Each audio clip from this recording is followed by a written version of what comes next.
Hello, welcome back to the Majestic Devlog. There's been a lot going on this past month, so let's just hop right in. First is the weather system. This asset comes from the marketplace and it has a lot of parameters for time of day, weather, exposure, settings for sun position, moon position, and so on. I had to go through and try all the different combinations of weather and time of day and make sure nothing was too bright or too dark. And right now I think everything's looking fairly good. I basically went through and tried all the different combinations at different points of time and adjusted exposure settings to make sure nothing was looking too terrible. So with this game, one important feature is the passage of time, and this asset is very important in helping show the passage of time. So I really want it to look good, and I need to do a lot of work to incorporate it with the other assets in my game. I have other actors in the scene that will reference this and change the time of day, the season, the weather to meet my desired time period for whatever story is being played out. So here I'm just going through each hour of the day and checking the visuals, and I'll change out the weather settings and make sure everything is looking fairly good. So after that was looking pretty good, I then needed to set up the layer system that would change out actual geometry within the level to better show passage of time. To do this, I'm using the data layers of Unreal Engine 5, and I have several layers that will change the map in significant ways. 3 layers in particular can be toggled on and off. One of them's titled Rugged, which means it's just a wild wilderness with very little structures. Another layer is titled Settlement, which is mostly the buildings and small town, signs of civilization. And there is another layer called Invaded, where the structures are now rubble and kind of destroyed. So that's basically the idea with the 3 different variations. The intent is to show passage of time over the course of generations, not just years. So some of the time gaps in this game are going to be fairly large, and that's why I'm trying to make things change as dramatically as possible. Within reason, of course. I'm just one person, and I do have to build out all these different variations of the level, and since the levels are quite large, I have to rely on as many shortcuts as possible to be able to populate a number of the variations here. So here's a data asset that I created, and using these data assets helps set up specific points in time, and I can decide what time of day, what the weather will be, the layers to load and unload, also the moon scale and color, and I can add onto this as need be as the game grows. But what this does is it's fed into the game mode and then is read, and the different assets such as the sky asset, weather asset, and other things are adjusted to match what these parameters specify. And the idea is each story scene takes place at a specific point in time. These are the parameters for each story scene. So anytime you activate a story scene, it will always look the same for the most part. This is the timeline for one of the story scenes, and while previewing it in the editor, it's still showing the snowy weather, but that's not the intent for this scene. This one takes place in the settlement layer, where things are a little more developed and there's more buildings and other structures.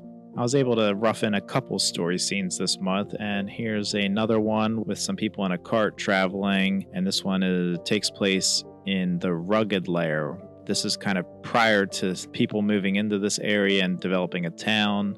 And now here I'm previewing the game in the editor, playing as the character, going to this giant skybeam, which is one of the triggers for a story scene. And as I activate it, we get a fade to white, which is mainly there as a time buffer to load in and out some of the layers, which this will need some tweaking, of course, but this is just what I'm at right now with it. And as the story scene plays out, the snow will fade away and it becomes the green grass.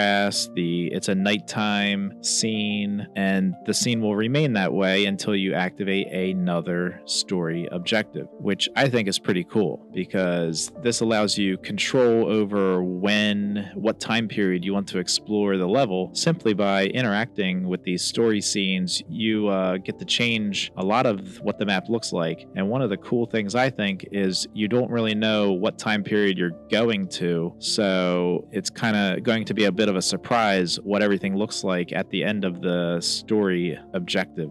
And here with this scene, it's bright and sunny out, daytime, and it's the wilderness. It's rugged, lack of structures and buildings. What's also cool is I get to control the mood of the story by changing the time of day and weather. And since this is a story game, I feel that's very important. And now here I'm playing as the character, and the story scene is still continuing on, and the time period is still the same as when I triggered the story. It remains the sunny day. Now, of course, the day-night cycle will continue to run, and it will become nighttime eventually, but every time you trigger this scene, it will become daytime again. So that's been a lot of work done to create these story scenes and get all the elements in place to set the mood, set the time, get it all running. And from this point forward, my goal was to grind out these story scenes and try to get a majority of them implemented for the story that belongs in this level. For the next couple months, that'll probably be my main objective. However, there was another milestone this past month, and that was getting the menu systems and the settings into the game, as well as building it for Windows and launching it from Windows and testing the performance. And this also includes the beginnings of a save system with multiple slots to save games. So here we have some of that functionality in place, and I will create a game, play through it a little bit. First is a little intro scene for the level, and then eventually you take control of the character. Right now, Essence is the only thing that can get saved, as well as the character's location. But of course, I will be adding onto the save system to incorporate all of the other things that require a save state.